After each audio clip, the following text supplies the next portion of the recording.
So, welcome to the Magic 15 Minutes. And the reason I created the Magic 15 Minutes, because I know that we're always one person away from our ideal or perfect customer. And I think that if you can allow somebody 15 minutes of your time to be able to share who they are, what they've got, and, that just enable you to have that, that small, quick introduction. So, this week we're meeting Munira. So, welcome, Munira. Hello, Paula. Thanks for having me. Oh, no, you're more than welcome, more than welcome. So, Munira, just before we introduce who you are, do you want to just share how we met? We met through Carol Ibbotson in her Cornwall school. So last year, actually, it might have even been towards the end of the year before, I did Carol's introductory course into crochet tech editing. And then I loved it so much, I signed up for the full-on Biz Challenge, which is the entire training to be a crochet tech editor.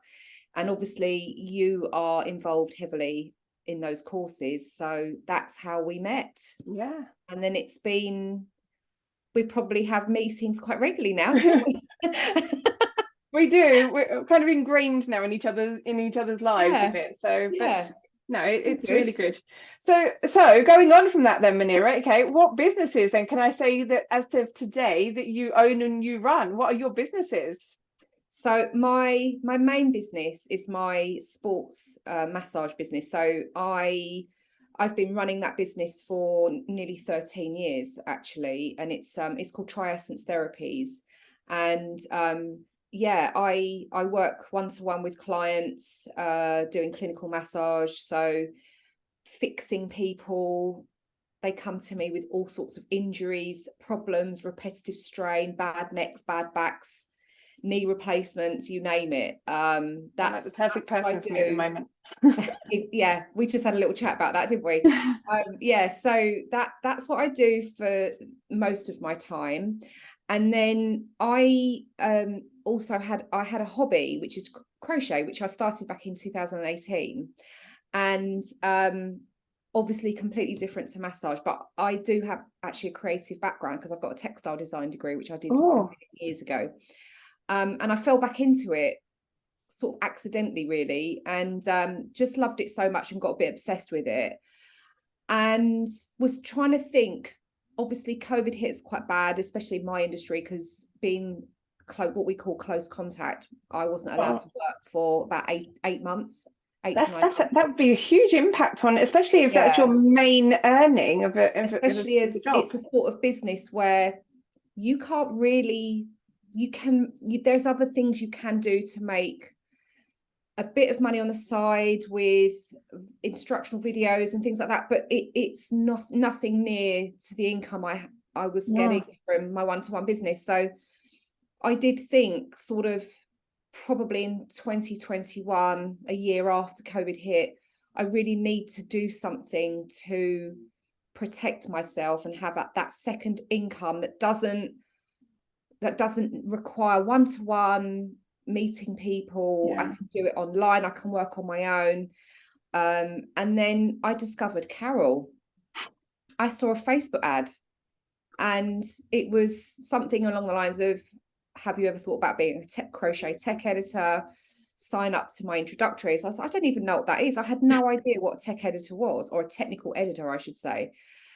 And a little light bulb went off, and I think this could be what I've been looking for. So I contacted Carol, I got signed up, did the introductory course, and now, a year later, more than that now, I'm a tech editor as well as a sports massage therapist. Amazing. It's a crazy mix of two industries, one very creative and one is very hands-on, therapeutic. But the main thing they have in common is I help people.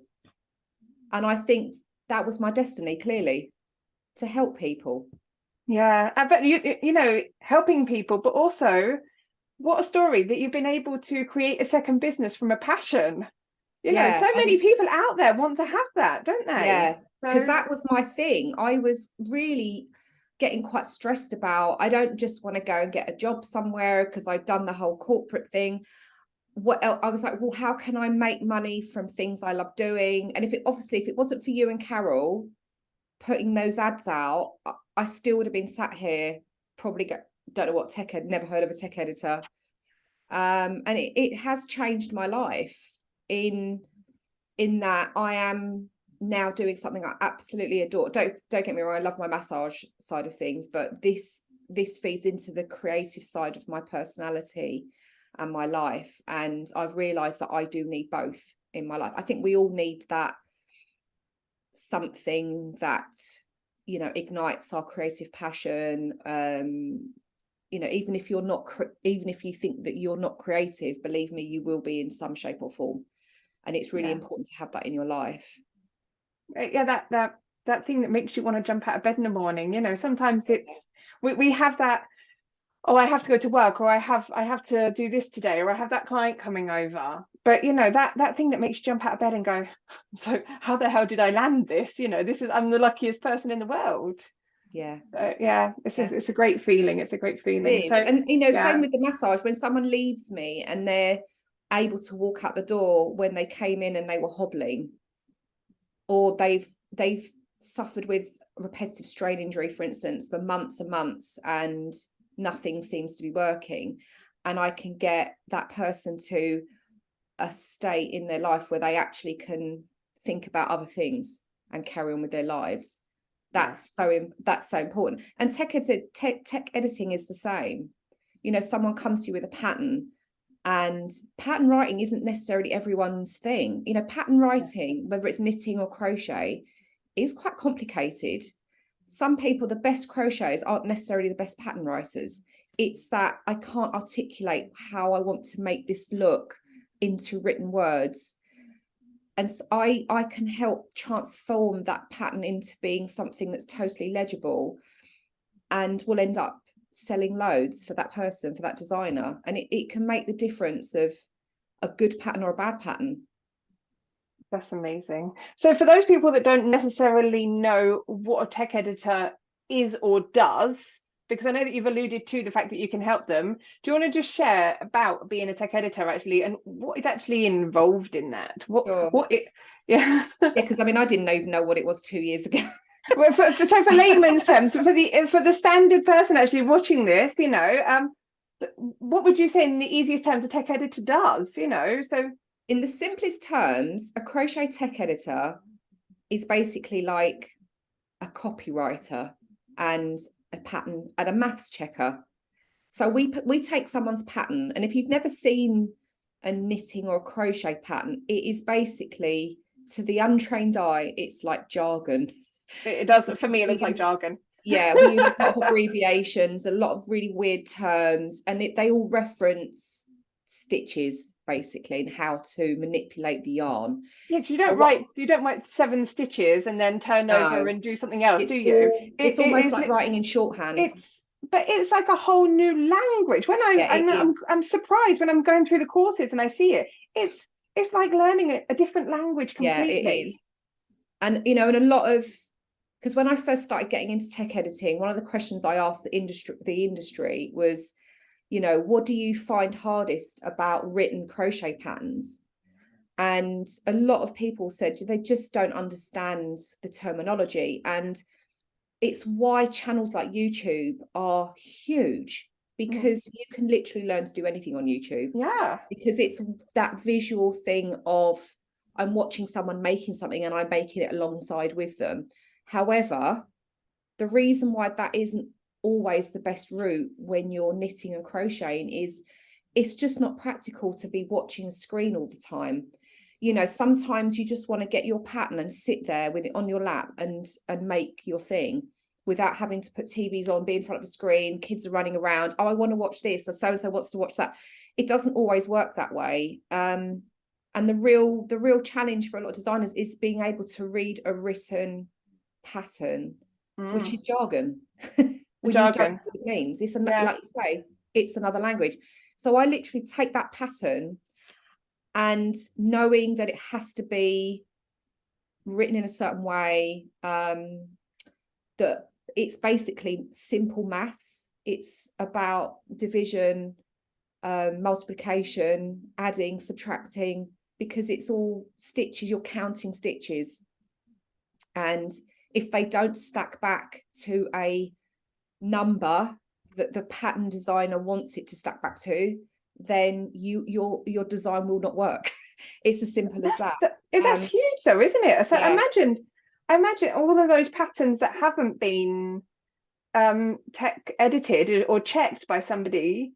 There's got to be some errors in there, obviously. That can't be doing the designers any good. When I first started crocheting, I just started using free patterns really, and a bit of YouTube just to learn. And then as I got more confident, I started paying for patterns. And then I stopped because they were not well written, if I'm really honest with you. And although I didn't feel I was buying patterns that were outside of my abilities, looking back at those patterns now as an experienced crocheter, I know that I should have been able to read those patterns, but I just couldn't, because they were just full of mistakes. Or it isn't that the maths was wrong, it was just the designer wasn't able to articulate how to do that pattern, like how to end that row, how to change that color, how to do that stitch. And it was, and I just kept having to jump onto YouTube and go, what the hell, how the hell do I do this? Because I just cannot understand. Yeah. And now, there are more and more people using tech editors, which is great, but it's still a role in the industry that is relatively unknown. And people, I think, are worried that we're going to completely change their work, which we don't. That isn't what our role is. No, I imagine, it's because because I've seen pattern designers say, oh, this tech editor changed the style of my pattern. They wanted me to write it in this way. I don't like it. That doesn't feel natural to me.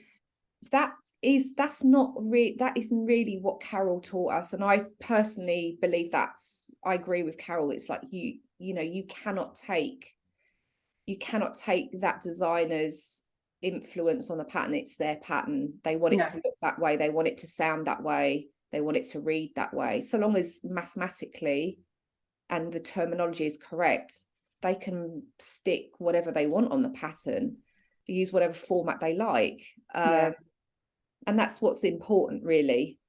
And that's amazing. And I suppose that once it's been tech edited and then these designs are selling and they're going out to these people, the people that are then making these products from these patterns are going to be so happy, because they won't need to go search on YouTube on what it means, and they'll have a finished product that is not half finished because they've just kind of abandoned it. So which I presume then for the designer would mean repeat business. Absolutely. Which is only a good thing. It comes down to, that is really what it comes down to. And I understand there's a lot of crochet designers out there that are not really doing it for the business. They're not really doing it for the money. They do it because they like doing it and they're happy to charge a couple of quid for their patterns.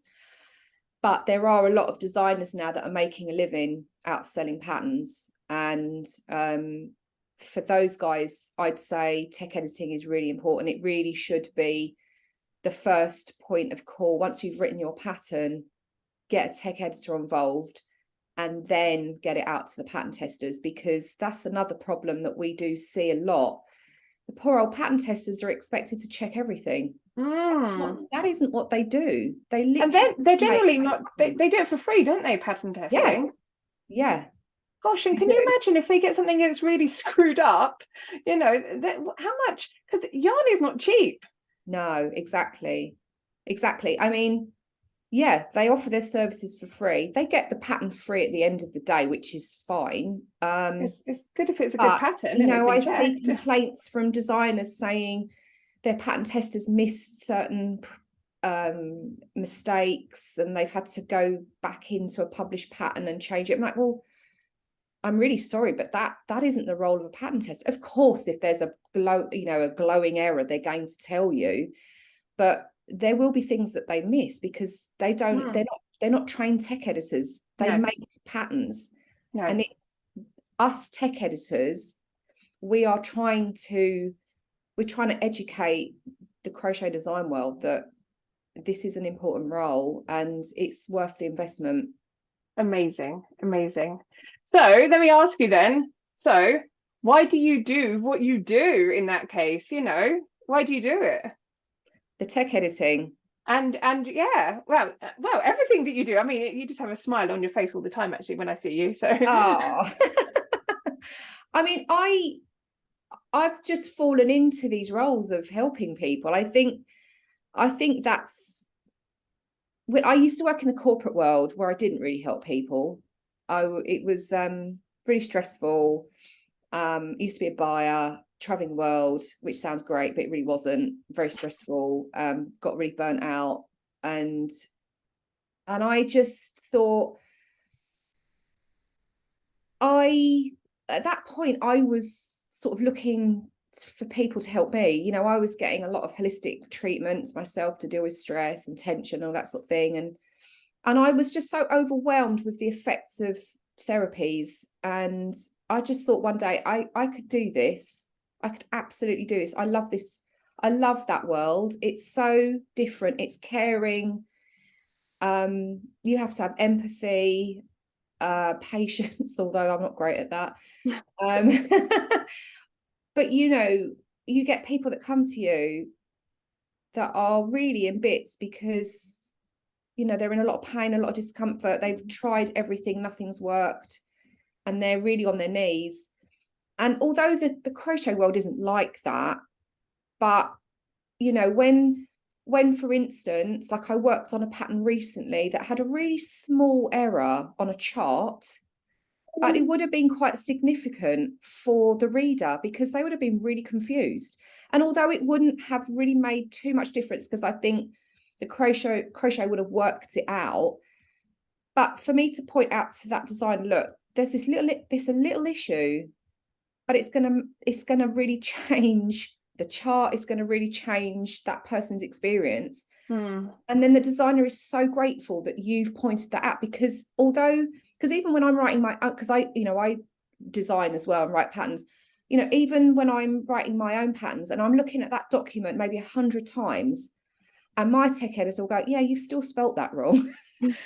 Or yeah, you haven't put a full stop there. And it sounds like really minor details, and sometimes it is, but when you're presenting a document to the world and you're selling it, you've got to look 100% brilliant and accurate and smart and cohesive.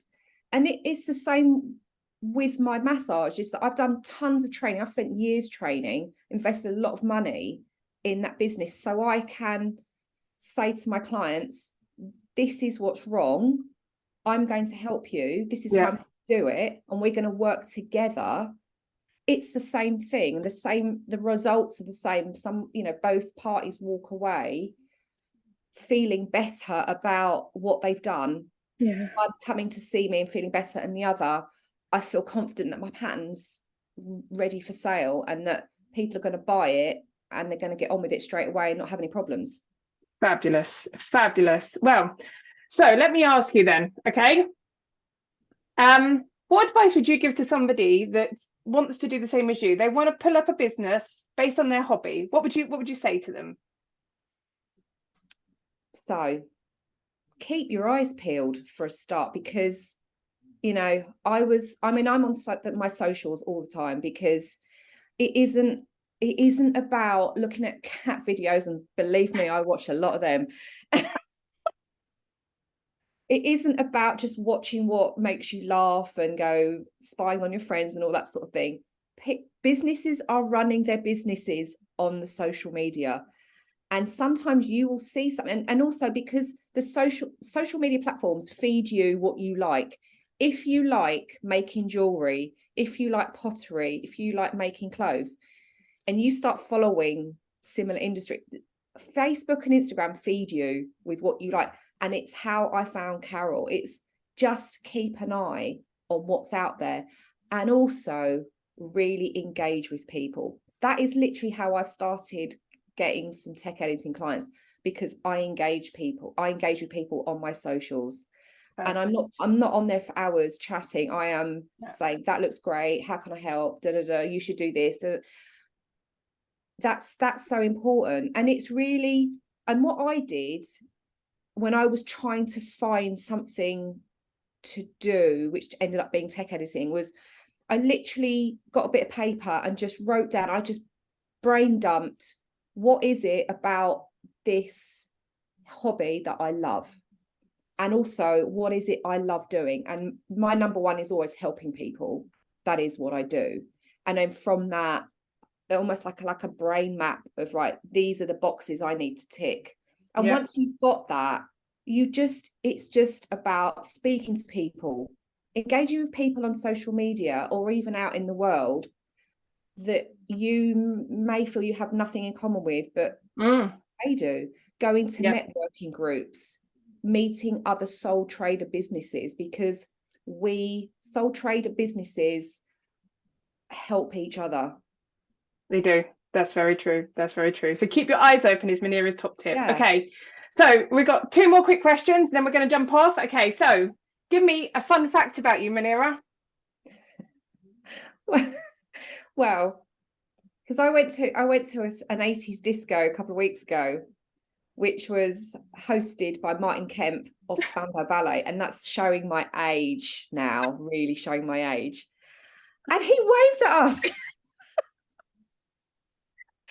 There were 3 of my friends. Honestly, we were so made up. There were 3 of my friends, and we were all wearing, I have to say, we were wearing Wham t-shirts, and he didn't seem to mind that, because they were white with Choose Life, if anyone remembers those t-shirts. And there's 3 of us stood in a row. We were right up on the balcony, right at the front of the balcony, spotlights on us, and we're like waving. He's like, all right, Choose Life, how are you? And then he kept saying, all right, Choose Life, how you doing?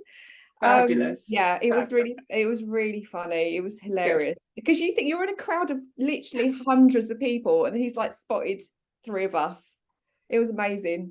Good. So the highlight of the year so far. So you've also got a lead magnet, which is going to be in the link, which I'm going to supply with this. And the lead magnet is all about what can they grab from you for free? Yes, it is. It's a free download. And it's for all the crocheters, designers, even if you don't design and you just crochet, tech editor, anyone who's interested in crochet and patterns. It's basically a very simple conversion chart. So most patterns are in either UK or US terms, and the terms are different. And sometimes it's quite handy to have that document and go, okay, when the US say a double, what is that in UK? It's a treble. Okay. And it's got hook conversion sizes, it's got yarn weight conversions. I've had a look. It's quite a beefy document for free. I've got it in my bullet journal, printed off, stuck in the page. Amazing. When I'm writing my patterns and I have to convert things, I go, right, let me just check the term for that. It's just a really handy print off and keep with your crochet stuff. Cool. Fantastic. Well, I just want to say thank you, Munira. You can also find Munira on Instagram and Facebook under Chroma Crochet on both of those, the links of which will be attached to this video. Munira, it's been great to meet you today. I feel that we did do slightly more than 15 minutes, so we're going to have to work on that, but it's been so worth it. So worth it. Munira, thank you so much, and we'll see you next time. See you soon.